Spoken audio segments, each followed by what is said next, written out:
배우님, 하윤정 배우님, 임명주 배우님, 그리고 전은종 배우님.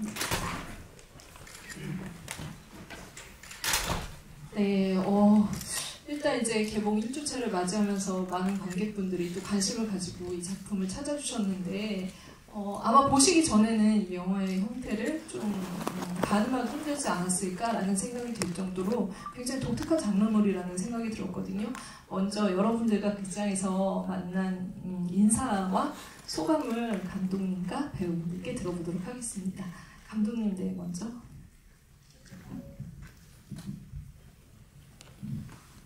떨어졌나요? 헐겁네요. 네, 헐겁네요. 네. 파란을 일으켰네요. 네, 안녕하세요. 저는 영화 파란을 연출한 강동입니다. 반갑습니다. 네, 감독님 이렇게 극장에서 첫 장편으로 관객분들과 만나는 나날을 보내고 계신데 좀 어떤 그동안 좀 업데이트가 되셨는지 일주일 동안 또 많은 생각을 하셨을 텐데요. 영화의 탄생 그 이후 요즘 감독님의 신경을 들어보도록 하겠습니다. 일단 영화의 탄생과 거의 동시에 이제 막을 향해 달려가는 느낌이라 극장 모르겠어요. 네. 저는 네. 이제 첫 영화를 개봉하고 이제 극장 관객분들이랑 첫 주에 이렇게 많이 만나 뵙게 되면서 되게 저는 어떤 좀 되게 좋은 소중한 경험들을 했었던 것 같고 네. 그럼에도 이제 동시에 이제 극장을 그만큼 많이 오면서 네. 이전과는 조금 다르게 극장에 일단 물리적으로 사람이 없구나 이거를 되게 많이 느꼈던 것 같아요. 여러 영화관들 보면서 그래서 어쨌든 영화를 계속 만들고 싶은 사람으로서 좀 되게 많은 생각들이 드는 한 주였는데 그래도 또 이렇게 늦은 시간에 또 자리해 주신 관객분들 보니까 또 되게 감사하고 좀 그래도 좀 어떤 힘이 나는 것 같습니다. 네, 오늘 정말 많은 분들이 찾아주셨고 제가 들어오기 전에 조사를 잠깐 했는데 N차 관람을 하신 관객분도 계셔가지고 감독님이 아직 희망을 풀 충전을 하셔도 좋을 것 같다는 생각을 하면서 감독님께 박수 한 번만 다시 부탁드리겠습니다.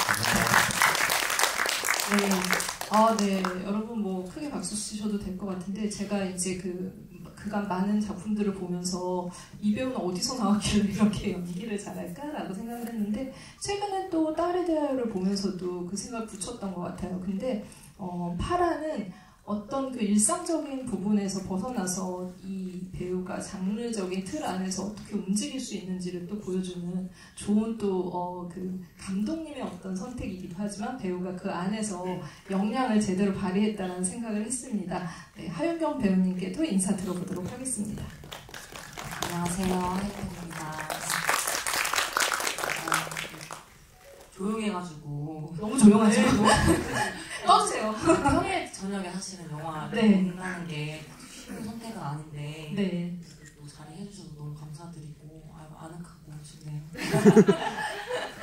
네, 또 하윤경 배우님도 많은 관객분들이랑 이렇게 만나고 있는데 좀 인상적인 어떤 그런 그 품평 내지는 이제 영화에 대한 이제 그 리뷰 같은 것들이 좀 기억나는 게 있으신지.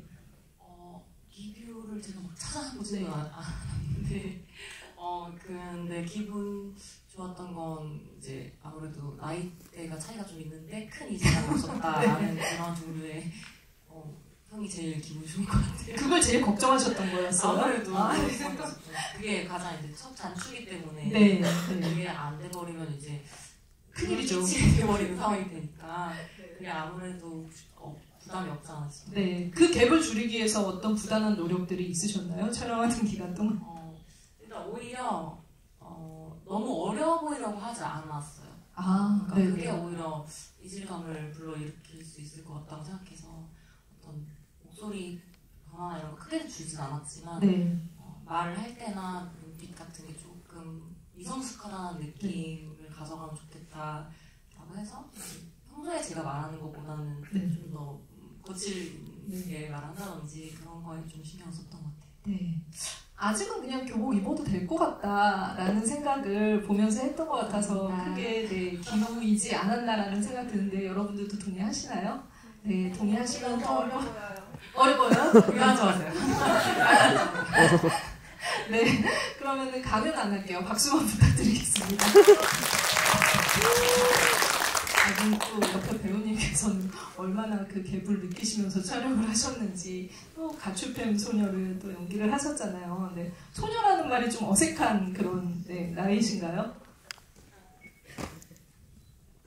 네, 나이를 밝히시지 않으셔도 됩니다.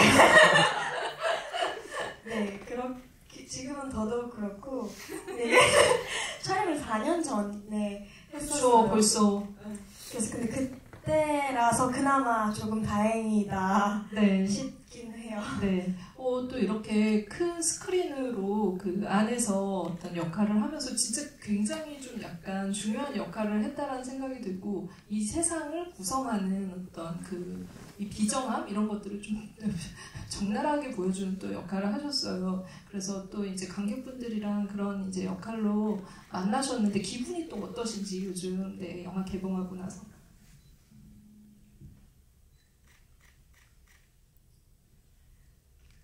일단은 영화가 세상에 나올 수 있어서 너무너무 기쁘고 그냥 인상 깊었던 피드백은 제가 최근에 했던 작품에서는 되게 발랄하고 귀여운 역할을 맡았었어요. 근데 여기서는 넌 줄 몰랐는데 너여서 너무 놀랐다고 이런 피드백을 받을 때 그래도 성공했다 약간 이런 생각이 들어서 좀 넌 줄 몰랐다라는 말이 아마 이제 배우분들 모두가 듣고 싶어하는 또 이제 리뷰이지 않을까 싶은데요. 그 말을 중요한 역할을 하시면서 또 획득하셨습니다. 배우님 이명줄 배우님께도 박수 한번 부탁드릴게요. 마지막 순서가 인사의 순서가 돌아왔습니다. 이분은 혹시 감독님 팬분도 계세요? 네. 계시잖아요, 감독님. 힘을 내셔야 돼요. 네. 감독님이 벌써 제가 굿타임, 그전에는 풀하우스라는 단편을 통해서 감독님의 작품 세계를 보면서, 그러니까 단편에서 보면서, 이 감독의 작품은 조금 더 긴 호흡으로 봤으면 좋겠다. 이런 문제의식을 가지고 장르적으로 굉장히 재밌게 풀어내는 솜씨를 가진 연출자구나 이런 생각을 했었는데, 그때부터 감독님과 같이 하신 배우님이 있습니다. 보통 이런 배우들을 페르소나라고 부르잖아요. 네, 지금 옆에 또 이렇게 전은종 배우님 오셨는데, 사실 풀하우스에서 또 이렇게 주연을 맡으시고, 그리고 또 이렇게 굿타임까지 감독님의 세계를 쭉 팔로우하면서 같이 팀 호흡을 맞추신 배우님께도 인사말을 들어보도록 하겠습니다. 네, 안녕하세요. 종석 역할을 맡은 전은종이라고 합니다. 네, 다시 또 감독님이랑 작업을 장편으로 이어나가셨는데 좀 어떤 기분이신지. 영광이죠, 사실. 근데 약간 말투는 크게 영광이고 쉽지 않거든요, 사실. 감독이지만 같은 배우를 계속 쓴다는 건 좀 쉬운 선택은 아니라고 생각을 해요. 왜냐면 새로운 배우도 좀 찾고 싶고, 그리고 또 이제 새로운 배우를 발굴해서 또 어떻게 쓰느냐에 따라서 또 이제 영화가 확 바뀌기 때문에 저도 사실 돌이켜보면 세 개의 작품 다 좀 다른 역할로 좀 그래도 하려고 했었던 것 같고, 그게 좀 드러나지 않았나 이런 생각이 듭니다. 한번 찾아보십시오, 궁금하시. 네. 감독님 팬분은 다 보셨을 것 같고, 제가 아까 감독님 말씀드린 것처럼 아마 단편도 이 작품을 통해서 찾아보시는 굉장히 또 이렇게 좋은 또 이렇게 선택이 되시지 않을까 싶은데요. 아까 영광이라는 말이 크게 딱 석연치는 않은 것 같아서 그래서 아마 이제 이번 역할을 캐스팅할 때도 약간 사람을 열받게 하는 그런 게 감독님이 떠올리시지 않았을까라는 생각도 미루어 드네요. 네, 감독님께 사실 지금 이 자리 이수혁 배우님은 안 계시지만 지금 많은 배우분들이 이 작품 안에서 굉장히 이제 좀 약간 펀치라는 역할을 작은 부분에서도 하고 있고 좀 신선한 선택이라는 생각을 했었거든요. 그래서 캐스팅 좀 비하인드를 좀 들어보면 좋을 것 같은데 어떻게 또 이 배우님들이랑 같이 하셨고 어떤 특징들이 있으셨을까? 감독님과 같이 작업을 하면서 파란에 같이 구성을 하시고 같이 호흡을 맞춘 이유를 좀 들어보도록 하겠습니다. 일단 종석 역의 조문종 배우부터 말씀을 드리면 말씀해 주셨다시피 이제 단편에서 같은 작업을 하면서 가장 중요한 게 저는 그냥 이 배우가 뭔가를 했을 때 어떤 그냥 사소한 아이디어들이나 그걸 표현을 하는 게 되게 좋았어요. 그게 그냥 되게 막연히 좋았고 그때는 사실 뭐 단편이고 저도 이제 학부생으로서 뭔가 배우는 입장이었음에도 그냥 되게 모니터를 보면서 되게 그냥 좋다, 그냥 무턱대고 좋다라는 느낌이 받았던 진짜 몇 안 되는 배우분 중에 한 명이었어서 그냥 이 사람이 만약에 거부하지 않는다면 네. 되게 제 영화의 어떤 그 비중이 혹시라도 작더라도 조금 요청은 좀 같이 해보자고 제안을 하고 싶다라는 생각이 계속 들고 있었어요. 네. 그 장편 시나리오를 쓰면서도 그런 생각들을 계속 했었고 그래서 사실 이 캐릭터가 가진 뭐 그 어떤 아까 말씀하신 석연치 않은 지점 뭐 그게 있었을 수도 있겠죠. 저 영화에 대해서. 네. 근데 뭐 그거를 제가 막 굳이 파고들진 않았지만 그냥 캐릭터는 사실 중요하지 않았고 그냥 이 형과 같이 작업을 하고 싶다라는 마음이 좀 먼저였던 것 같아요. 그렇기 때문에 뭐 어떤 나이대라든지 어떤 기본적인 틀 안에만 들어와 준다면은 그 안에서는 충분히 잘 해주실 거라는 믿음이 있었고 그래서 뭐 그거에 대해서는 그냥 저도 이제 주저없이 제안을 드렸고 또 흔쾌히 응해 주셔가지고 재밌게 작업을 했었던 것 같고요. 그래서 저는 되게 좋은 캐스팅이었다고 생각을 해요. 이게 사실 주인공과 어떻게 보면은 계속해서 그 사람에게 프레셔를 줘야 되는 역할인데 그렇죠. 그게 되게 너무 세서도 안 되고 좀 억지스럽기도 하고 그렇다고 너무 약해버리면 이 사람이 받는 프레셔가 되게 또 약해져서 뭔가 폭발하기까지 쌓일 수가 없는데 그런 지점을 정말 아까 그 영광입니다 그거처럼 되게 잘 이렇게 비아냥 부리면서 잘 하시더라고요. 그래서 역시 제 선택이 맞았다 이런 생각이 좀 들었고 정말 비아냥의 달인이라는 생각 좋은 문장으로 진심이었어요. 저런 거처럼 네. 그래서 저는 뭐 안 할 이유가 없었다. 그래서 선배님과 안 할 이유가 없어서 진행을 했던 것 같고 이제 영주 배우님 같은 경우는 저는 사실 몰랐는데 추천을 받았어요. PD님한테 추천을 받아서 영상을 보고 실제로 만나 뵀는데 그때는 제가 나이도 사실 정확히 몰랐던 것 같아요. 그냥 진짜 막연하게 이미지만 보고 제가 캐스팅을 하고 싶어서 만나 뵀는데 그냥 딱 제가 글을 쓰면서 느꼈던 되게 정말 그 약간 발랄하게 약간 이렇게 뭔가 뾰족뾰족 솟아있는 느낌인데 그게 되게 좀 다듬어지진 않은 느낌. 그래서 자기도 왜 이 뾰족뾰족 솟아있는지 잘 모르는 것 같은 그 느낌이 되게 이 캐릭터와 그냥 잘 맞는다는 느낌이 들었고 리딩을 이제 그 자리에서 했을 때도 되게 나름 준비를 해오신 부분들이 제가 생각했던 캐릭터 해석이랑 되게 많이 맞아떨어졌어요. 그래서 그런 부분을 하고 이제 이 미팅이 끝나고도 계속 영주 배우님 이제 이미지가 계속 떠올라서 이분이 해주시면은 되게 이 캐릭터 역시도 되게 겉과 속이 되게 다른 캐릭터고 그런 부분을 되게 익숙한 아이의 시점에서 표현을 해야 되는데 그런 것들을 그냥 별로 생각하지 않아도 잘 하실 것 같았어요. 뭐 계산적으로 하는 게 아니라 그냥 그런 부분들이 좀 배어 있다고 느껴져서 그런 부분이 좋았어서 이제 같이 하게 된 것 같습니다. 네, 오히려 종석이 되게 투명하네요. 그렇게 생각해 보니까. 네, 소리 겉과 속이 조금 다르고,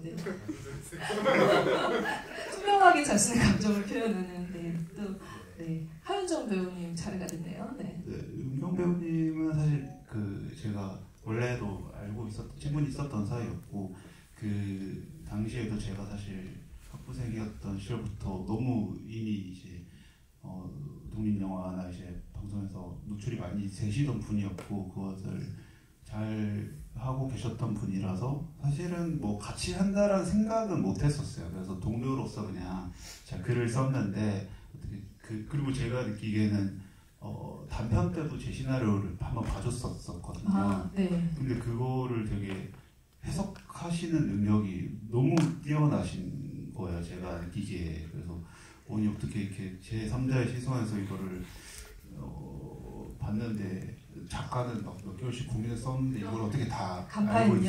네, 이런 생각이 들어서 되게 그런 해독 능력이 좋으시다, 독해 능력이 좋으시다라는 느낌을 받았고, 그래서 이제 그런 지점을 했을 때 아까 나이 말씀하셨지만 저도 사실 고민을 안 한 건 아닌데. 아 정말요? 네, 그렇죠. 이게 뭐 배우 입장에서도 이 부분을 되게 예민하게 생각할 수도 있고, 그리고 정말 어떤 그 날것의 느낌을 내기는 게 뭐 가능할까 이런 사실 의문이 없었던 건 아닌데, 그런 부분을 충분히 이제 어떤 비주얼적으로만 소화가 된다면 그 다른 거 이제 내부적인 거 이런 표현적인 거는 이미 잘해주실 거라는 제가 좀 확신이 들었던 것 같아요. 이거는 제가 뭐 운종 배우님한테 느꼈던 그냥 되게 직감적인 부분이랑도 좀 비슷한데, 그래서 어떻게 보면 그런 리스크를 감수하고라도 더 좀 리턴이 많을 것 같았다라는 좀 예감이 있었어서 제가 좀 조심스럽게 요청을 드렸고, 네,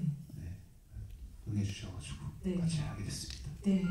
어떻게 이렇게 이 작품에서 같이 연기를 하게 됐는지 감독님의 시선으로 입장으로 또 이야기를 들어봤는데요.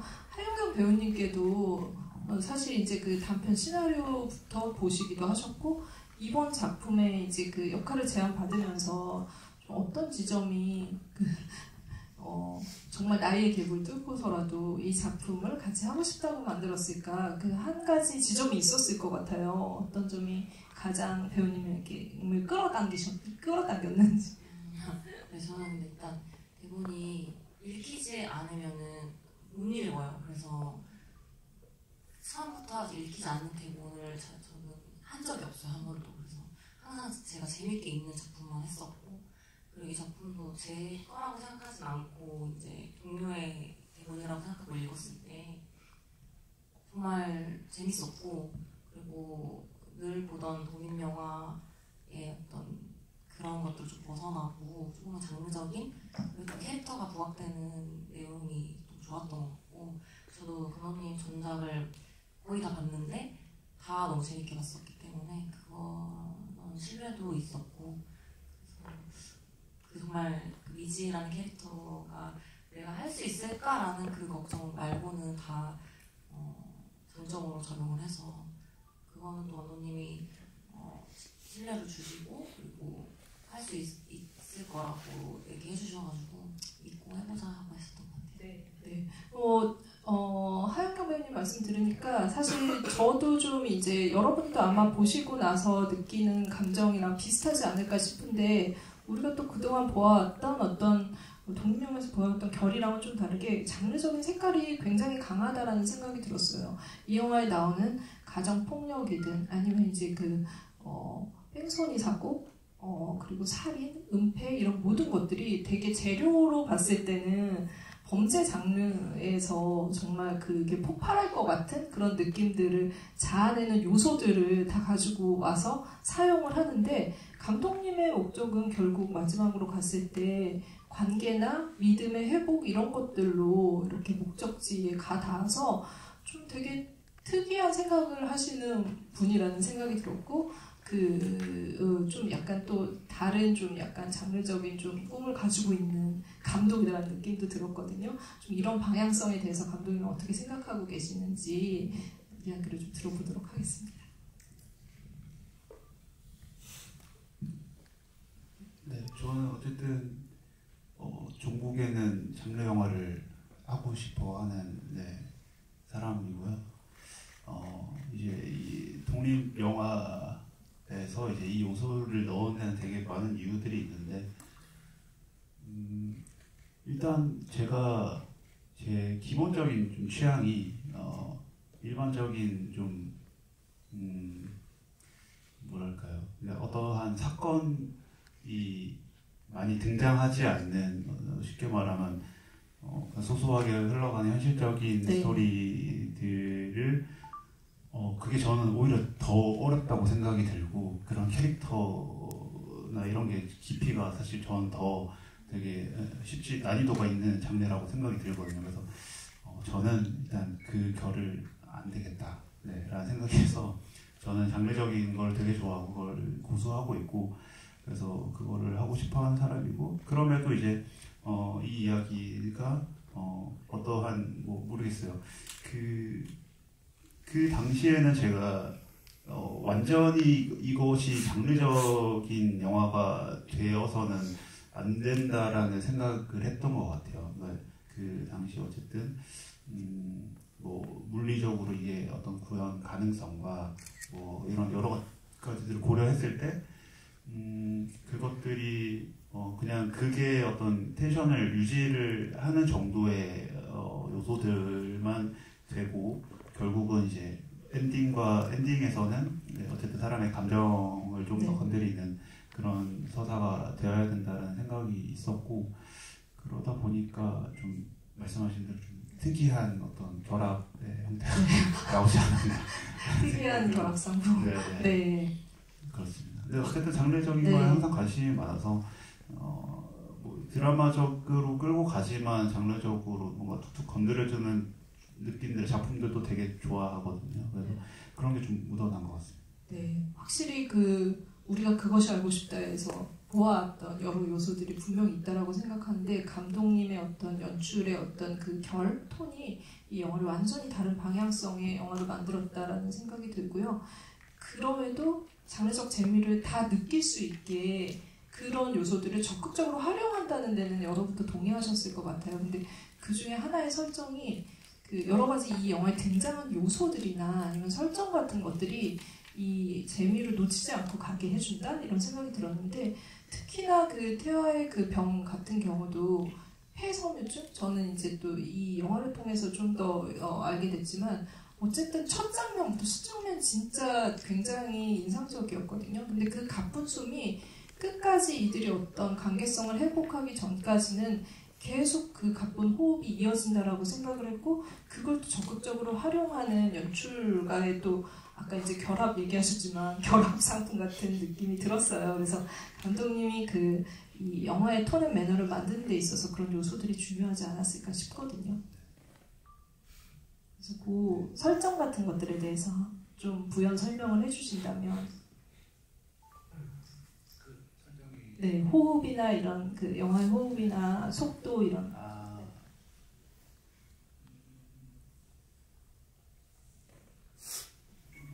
네. 그 첫 장면부터 오프닝 장면부터 굉장히 빠르게 핸드헬드 카메라로 우리가 그 인물을 따라가면서 이 뭔가 급박하게 터질 것 같은 사건 그리고 이들한테 있는 어떤 이야기들이 정말 좀 증폭할 것 같은 그런 느낌을 주잖아요. 네. 그런 어떤 촬영의 호흡과 속도감을 계속 가지고 가는 것들에 대해서 네.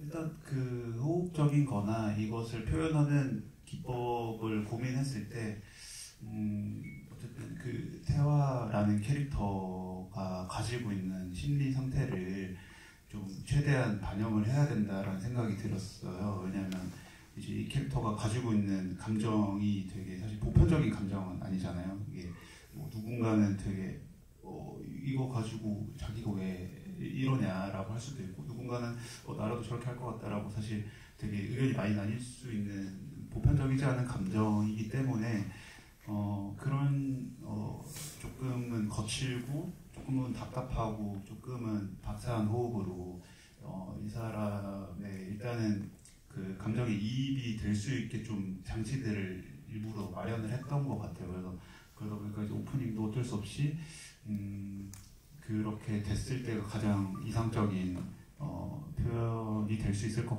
같고 그러니까 이후에 이제 따라오는 사실 백그라운드들이 되게 많거든요. 이게 뭐 아버지가 차에 치여서 유기를 하고 장기 기증을 하고 죽었다라는 백그라운드가 사실 너무 긴 전사기 때문에 그것을 한 번에 이제 처리를 함과 동시에 근데 이제 이것을 좀 더 감정적으로 들어갈 수 있게 하기 위해서는 좀 그런 기법이 필요할 거라고 저는 생각이 들었던 것 같아요. 그래서 일단 뭔지는 모르겠지만 이 사람이 뭔가 답답하고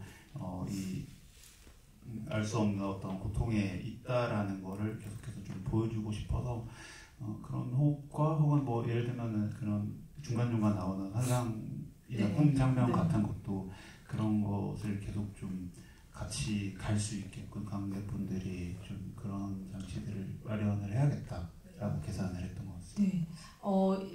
배우님들도 그 캐릭터를 연기를 할 때 이 호흡 안에서 같이 좀 움직인다라는 생각이 들었는데, 특히 미지 같은 경우에는 태화가 굉장히 죄책감이 동력이 돼서 계속, 굉장히 감옥한 사람이긴 하지만 계속 끝까지 어떤 이제 자기의 삶을 포기를, 어떤 되게 나락에 떨어졌음에도 불구하고 동력을 가지고 미지를 구하기 위해서 매달리잖아요. 그런 되게 이상한 어떤 그런 심리를 가진 그 아이러니함을 볼 수 있었는데, 미지 같은 경우에는 어떤 동력이 있었을까, 그 부분에 대해서 좀 어떻게 고민하셨는지 좀 궁금한데요.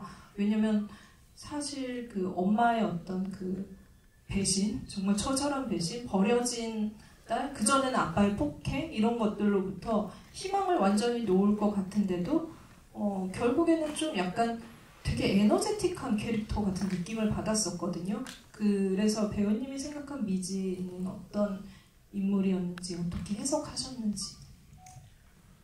일단 미지는 미지의 동력이라 함은 그 태화 같은 사람, 태화 같은 어른을 많이 겪어보지 못한 친구라고 저는 생각을 했어요. 그래서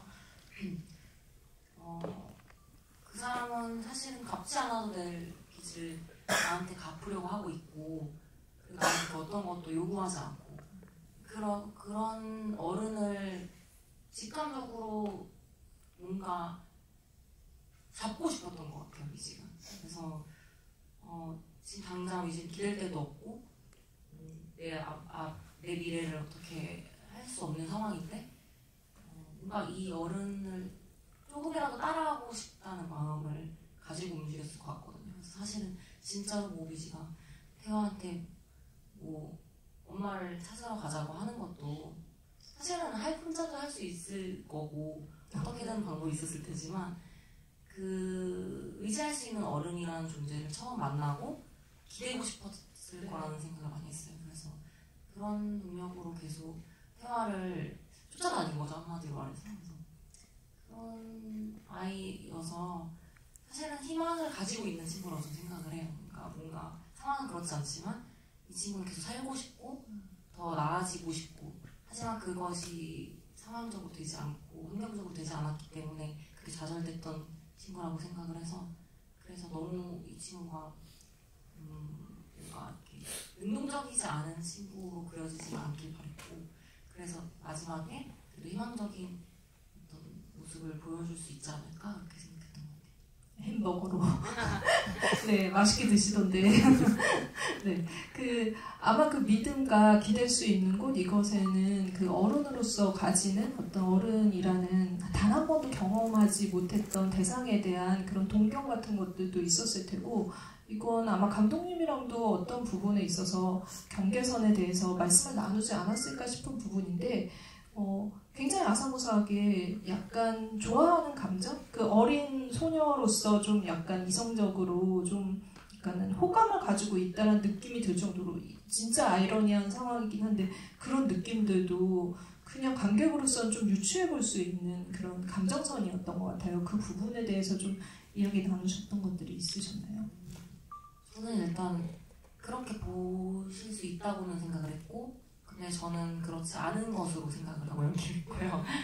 근데 사실 사람의 감정과 어떤 내재된 무의식은 그 누구도 함부로 결론 지을 수는 없기 때문에, 과연 미지가 이 사람을 조금도 이성적으로 생각하지 않았나라고는 저는 확신할 수는 없지만, 근데 그것보다는 그래도 어른으로서의 모습에 더 집중을 하지 않았을까. 그런 관계, 진짜 성별이 좀 제외되고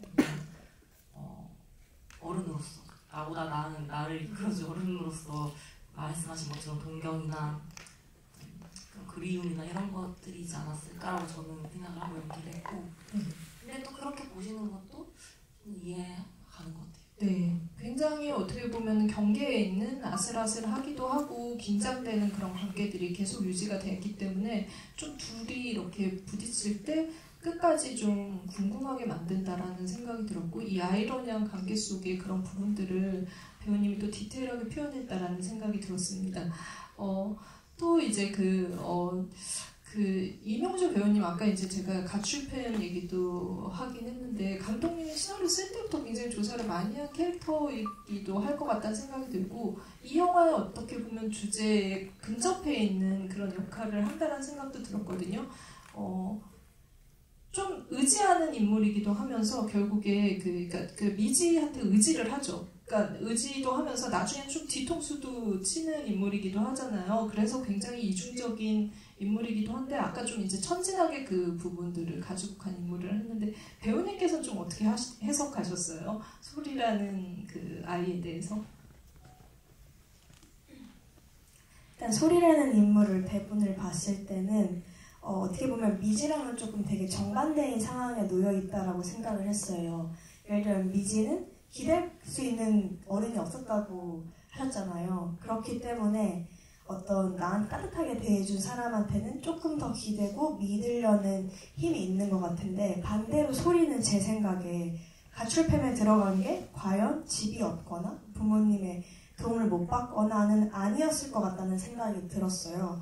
그렇기 때문에 어떤 누군가의 온정에 너무 낯설지는 않은 사람이라서 나랑 친했던 미지의 등을 쉽게 돌릴 수 있는 인물이 아닐까라는 생각을 했던 것 같아요. 그래서 조금 더 뭔가 미지처럼 사연이 있고 어떤 딥하게 들어가기보다는 더 단순하게 생각을 하려고, 정말 어린 마음에 자기는 이게 멋있어 보였을 수도 있고 뭔가 이게 신났을 수도 있고 뭔가 조금 더 라이트하게 접근을 하려고 생각을 많이 했던 것 같아요. 네.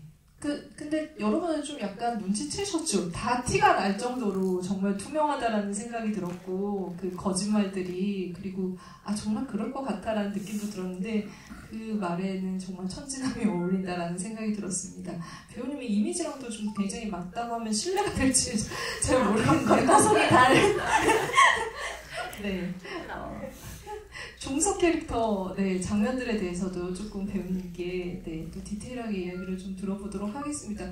근데 이런 사람 꼭 있는 것 같아요. 그러니까는 좀 공경에 처한 사람을 더 깊은 수렁으로 몰아넣고 그 안에서, 근데 또 한편으로 이해가 되기도 하죠. 그 집단 안에서 어떤 이제 돌출된 어떤 사연을 가지고 있거나 행동을 할 때 그 사람에 대해서 피해의식 같은 것들을 가질 수 있다라고 생각을 하거든요. 근데 그걸 이제 공격의 말로 은근하게 계속 드러내는 그런 인물, 종석이라는 인물에 대해서 어떻게 좀 연구를 하셨고, 평소 언어를 또 어떻게 개발을 하셔서 연기를 하셨을까?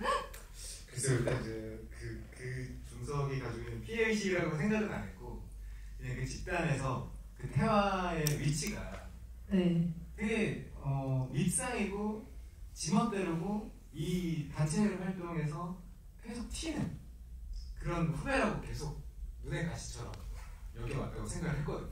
그래서 이미 우리 뭐 잘 지내는, 이게 결국 이 어느 정도 이 집단에서 분기 같은 게 필요하니까.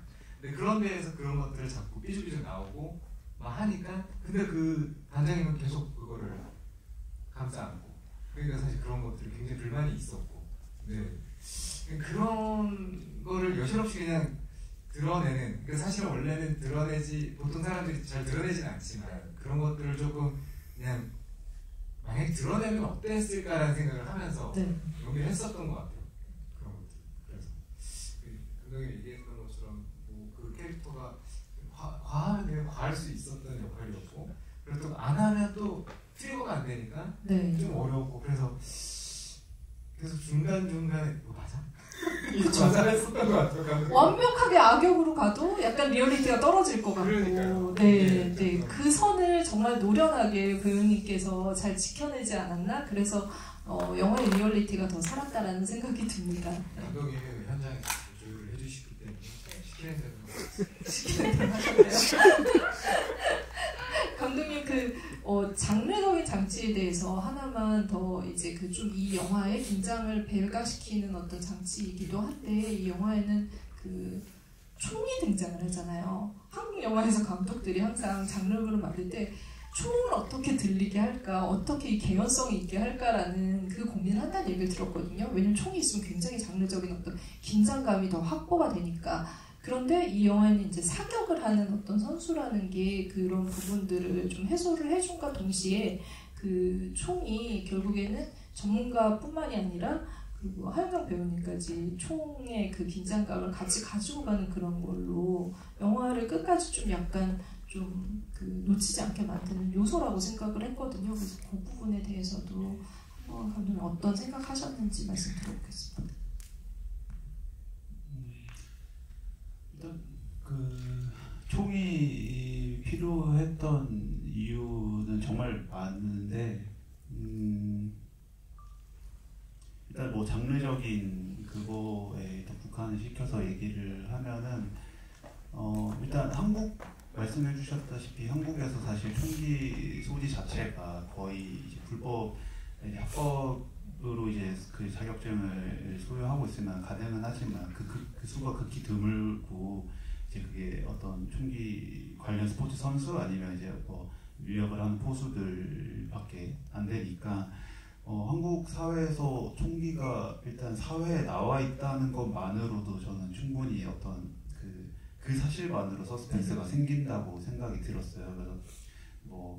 그래서 이제 그 총기가 밖으로 나올 수 있는 이게 순서가 어떻게 되는지 저도 이제 지금 정확하진 않지만 총기가 밖으로 나와 있는 상황 속에서 뭔가 두 사람이 그것에 얽혀서 어떤 그 긴장감 속에서 한 명이 어떤 딜레마에 놓여 있는 상황에 대해서 뭔가 계속 생각을 했던 것 같아요. 그렇게 하다 보니까 이제 그런 거를 이제 브레인스토밍 하다 보니까 뭐 사격 선수라는 게 도출이 되는지 그 순서는 모르겠어요. 사격 선수였다가 제가 그 생각을 했는지는 모르겠으나 어쨌든 말씀 주신 대로 그런 서스펜스가 일단 한국이어서 가능한 그것도 이제 그냥 권총이 아니라 그냥 사람을 바로 직사시킬 수 있는 산탄총이라면은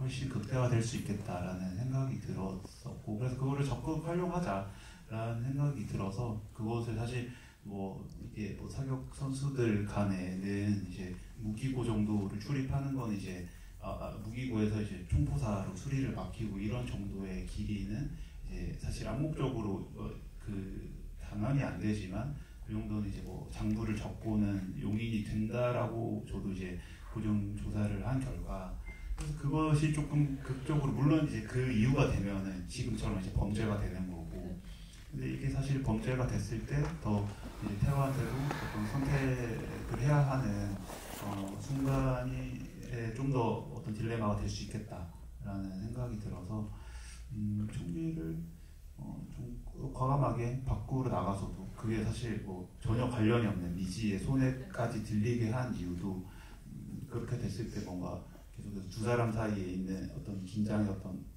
그런 선들이 그것을 매개체로 좀 느껴졌으면 좋겠다도 있었던 것 같습니다. 네. 확실히 이 이미지가 정말 이 영화의 대표 이미지처럼 총기를 든 그냥 센 느낌이 들잖아요.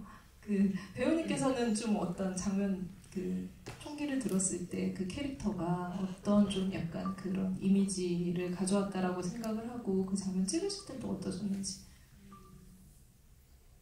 일단 총이 너무 자체가 낯서니까 제가 대본 읽을 때도 그 자체가 주는 흥미로움이 있었고 그리고 그 대사 중에도 이거 진짜 총이야 가짜 총이야 막 이런 얘기를 했다가 그리고 마지막에도 태화가 가지고 온 총들도 사실 가짜 총이지만 그 앞에서 또 이렇게 두려워하고 이런 모습들이 형님 말씀하신 것처럼 뭔가 선과 악의 경계나 진짜와 가짜 뭐 이런 것들에 대한 것들이 혼재되어 있는 그런 이미지를 준다고 생각하고 사실 한국은 총이 눈앞에 있어도 이거 진짜야 가짜야부터 생각할 것 같거든요. 맞아요.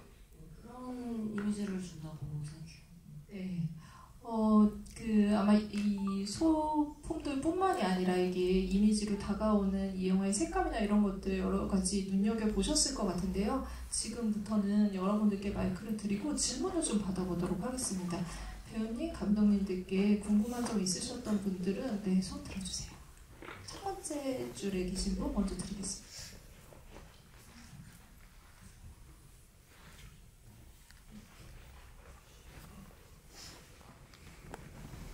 영화 작가 하윤경 배우님한테 질문이 있는데요.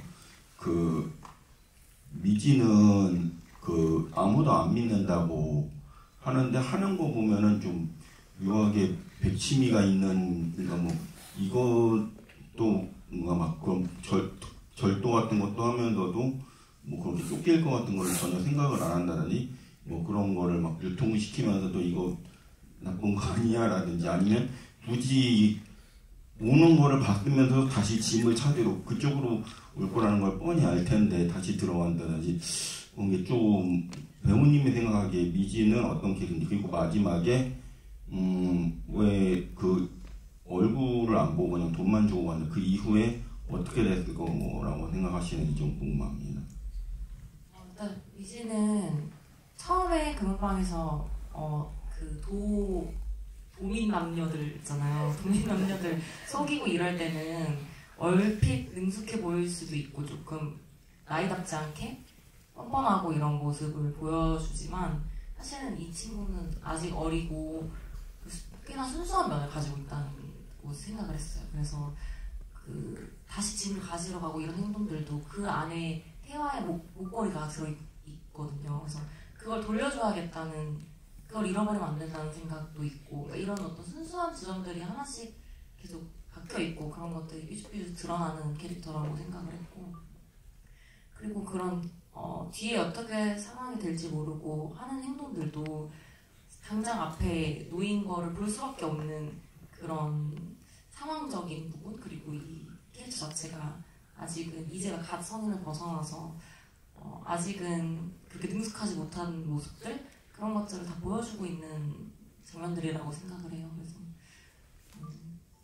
겉으로는 능숙한 척하고 막 되게 센 척을 하지만 사실은 그 안에 되게 여리고 순수한 면이 있는 친구라고 생각을 했고, 그리고 그 이후에는 사실 그때 뭐 얘기를 잠깐 이후에 어떻게 됐을까 생각을 하고 얘기를 나눠봤던 것 같은데, 그래도 이제 착하게 살지 않을까?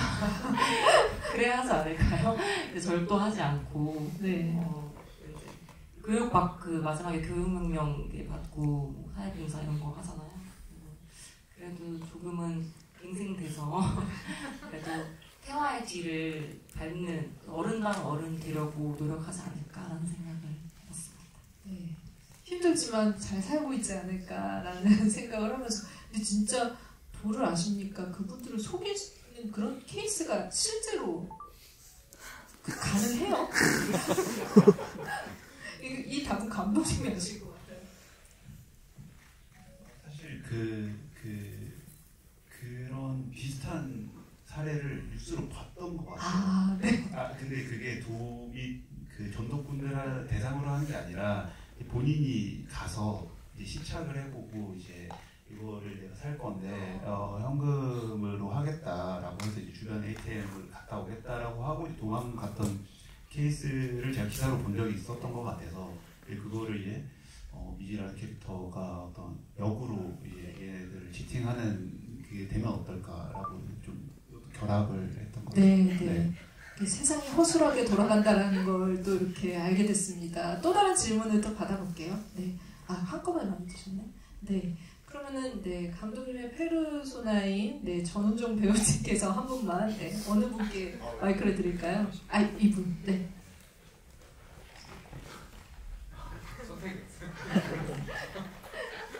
안녕하세요. 저는 그 감독님한테 궁금한 것도 있고 하윤경 배우님한테 궁금한 것도 있는데, 그 미지가 범죄 처벌을 받을 때 그 펜타닐이랑 그 관련된, 그 다음에 이제 뭔가 그 친구 소리에 목을 이렇게 굴었잖아요. 근데 거기에 관련된 처벌은 아예 받지 않은 건지가 너무 궁금하고요. 왜냐면 범죄가 판결하는 장면이 안 나오길래, 그래서 그것도 좀 궁금하고, 하윤경 배우님은 그 경아의 딸도 그렇고 딸에 대하여도 그렇고 뭔가 사회적으로 조금 뭔가 이슈가 될 만한, 뭔가 이렇게 좀 자극을 줄 만한 이야기들을 거 많이 하시는 것 같은데 혹시 그쪽으로 계속 조금 생각이 있으신지 독립영화 찍으실 때 그런 것도 궁금하고 그렇습니다. 네. 그러면 학과가 어디? 학과요? 네. 법률 쪽이신가요? 그냥 그것이 알고 싶다 좋아하는 사람. 저는 뭐 그렇게 대단한 시의성 있는 작품을 일부러 고르거나 뭐 그런 끼어있는 의식을 가지고 있어서 이렇게 그런 것들 계속 하는 건 아니고요. 그냥 제가 읽었을 때 제가 느끼는 바가 많고 그 느끼는 바가 많은 작품 속에 내가 들어간다면 크게 의미 있다고 생각을 하고 그걸 통해서 보시는 분들도 저와 같은 감동이나 뭔가 생각할 거리가 가면 좋겠다 그런 마음으로 하는 거여서 뭐 앞으로 난 계속 그런 작품 하겠어 나는 그런 타로가 될 거야 뭐 이런 건 아니고 그냥 정말 좋은 작품 들어오면 당연히 열려있고 계속 할 생각이 있습니다. 네. 그 하영명 배우님이 그 경아의 딸로 그 저희 백달들이 아세요? 네, 아시는 분들도 있어요. 네. 성평등 진취적인 어떤 캐릭터를 구현한 배우님에게 상을 드리는데 그때 또 수상을 하셨습니다. 네, 제가 프로그래머여서 정확하게 기억하고 있습니다. 박수 한번 주세요. 앞으로도 네, 깨어있는 캐릭터를 기대하면서 그런 감독님의 답변을 들어보겠습니다. 네, 그 사실 그래서 그 미지가 사실 어떤 범죄 이력으로만 따지면 사실 어마어마하거든요. 이게 일단 살 6위부터 시작을 해서 다 그걸로 계산을 하면은 그렇죠. 좀 가야 되는군요. 그렇죠. 자기는 친부를 이제 위를 하고 그걸 방조를 하고 뭐 이제 팬들의 어떤 참여를 하고 이런 마약 유통에 그래서 사실 그거에 대해서 일부러 예를 들면은 그 생각을 안 한 건 아니었어요. 예를 들면은 일단 살인부터 생각을 했을 때 어떤 살인 방조죄 혹은 이것을 보고도 묵인한 죄가 사실 엄청나게 크잖아요. 그건 이제 마약 유통보다도 훨씬 크고. 근데 이게 어떻게 설득이 됐을지는 모르겠으나 미지가 이제 그 나중에 플래시백에서 이제 결국은 얘는 그것이 아니다라는 어떤 의견을 표명하는 입장으로 제가 그 스탠스를 넣어뒀어요. 그래서 본인은 이제 의지는 이제 이것을 막고 싶다로 이제 그때 변경이 된 거고 그럼에도 이제 그 어머니께서 이제 그것을 강경하게 이제 막으면서 이제 어떻게 보면은 본인의 어떻게 거기까지는 자유로웠겠으나 그 이후부터는 어쨌든 그 타인의 강요로 인한 어떤 그 범죄가 이루어졌다라고 저는 설정을 했던 것 같아요. 그렇게 해서 이것을 정말 어떤 법리적으로 들어갔을 때 더 많은 형량과 뭐 40시간 사회봉사로 안 될 수도 있지만 그것이 일단은 좀 이렇게 미지를 플래시백에서 보여줬을 때 중요한 건 어쨌든 이 친구는 그것이 아니다라고 순간적으로 그때 판단을 했고 그것을 해서 나오고 싶다가 중요했던 것 같아요. 그래서 그런 부분이 나중에 이 결과를 관객들이 보더라도 그것이 그치 얘는 그래도 그 순간에 혹은 그것에서 벗어나고 싶었던 친구였지가 좀 설득력이 있었으면 좋겠었어요. 그래서 그런 부분들을 생각을 하다 보니까 이제 그런 절도권에 한해서만 이제 이 청소년들에게 내려질 수 있는 그 법적 조치로 정리를 했던 것 같습니다. 네. 네. 감독님은 진짜 구속 안 시키고 싶어 하시는 마음이 끝까지 지금 변호를 엄청 열심히 해주십니다. 그러니까 어머니라는 말을 쓰니까 좀 듣기 싫네요. 진짜 약간 힘든 캐릭터였습니다. 또 질문을 손을 들어주시면 이번에는 이명주 배우님께서 선택을 해주시면 감사하겠습니다. 감독님. 네네. 근데 그 감독님 팬인데 렌즈가 왜 여기가 있어요?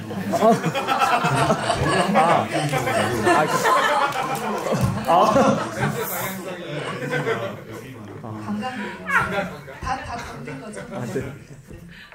안녕하세요. 제가 사실 감독 팬이기도 하고 전원중이 배우님 팬이기도 해가지고 제가 왜냐면 이제 처음에 이제 제가 전원중이 배우라고 딱 봤을 때 그 빈센트 드라마 그 생각이 나가지고 맞아. 네네네. 감사합니다.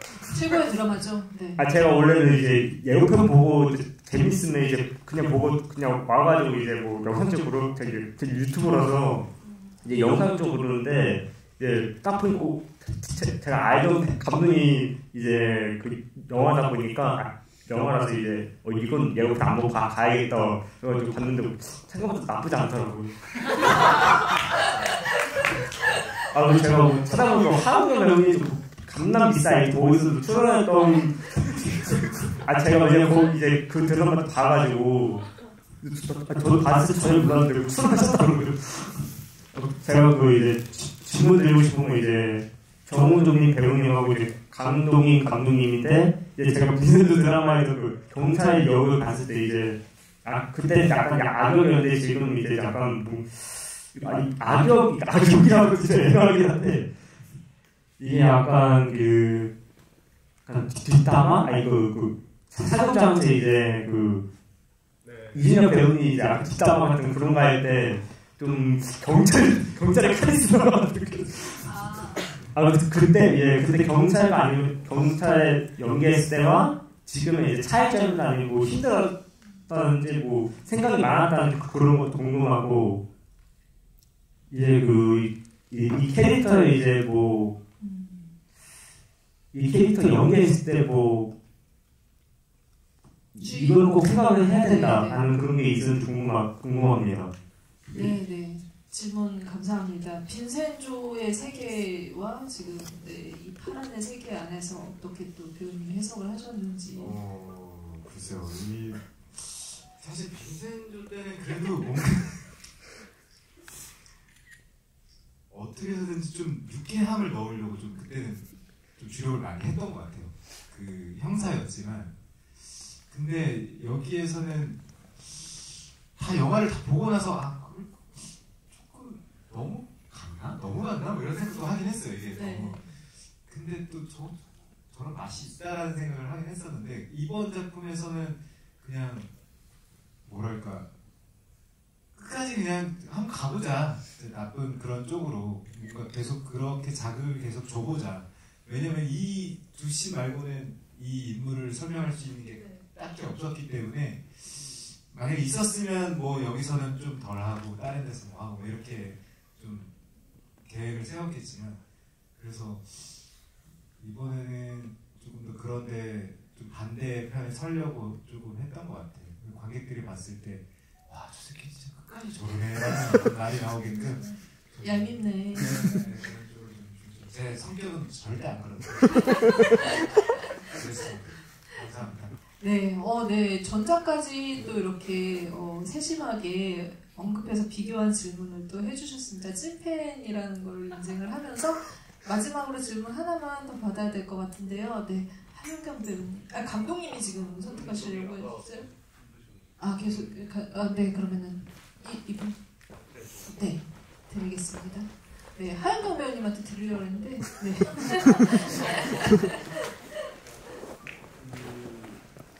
감독님한테 질문하고 싶은데요. 네, 제대로 관객분을 선택하셨네요. 태화가 그 미지의 엄마를 만나러 갔을 때 미지의 엄마가 총을 뺏었잖아요. 그 후에 태화는 그냥 그 집문을 열고 그냥 바로 나왔거든요. 그 후에 그 총을 미지의 엄마가 갖고 있는데 그 후에 어떻게 됐을까요? 역시. 네.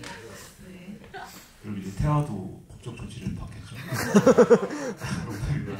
사실 그거는 이게 제가 사실 그 총이 가짜 총입니다. 모형 총이고 그것을 통해서 사실 제가 가장 얘기를 하고 싶었던 씬이기도 해요. 이게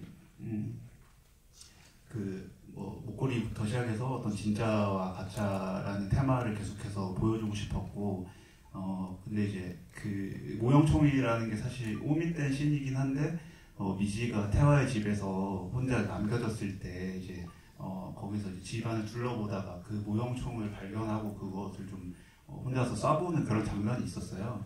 근데 이제 그게 오밋이 됐고 결론적으로 이제 편집본에서 이제 그 씬에서만 이제 모형총이 등장을 해서 조금 혼란이 있을 수도 있겠다는 생각을 하긴 했는데 그래서 소리로 사실 그 비비탄이 나가는 그 사운드를 넣어뒀거든요. 그래서 이제 그게 사실 모형총이어서 그러니까 모형총 앞에서 어쨌든 진실을 어떻게 보면 듣는 어떤 그림을 좀 저도 생각을 했었던 것 같고 그리고 그것을 격발했을 때 어떤 그 선택까지도 어떤 천영주라는 캐릭터가 이제 보여줄 수 있는 어떻게 보면 정수라고 생각이 들어서 그 아이러니를 좀 표현하고 싶어서 그 씬을 모형총으로 가져갔던 것 같습니다. 네. 그러면은 감독님 한 번만 더 받으라고 하셨으니까 이보다 더 짧게 할 수 없다 하신 자신 있으신 분께 드리겠습니다. 간략하고 깔끔하게 질문해 주세요. 네. 그 앞에 포스터 들고 계신가요? 네. 직접 그렸어요. 진짜요? 네. 아 진짜요? 와.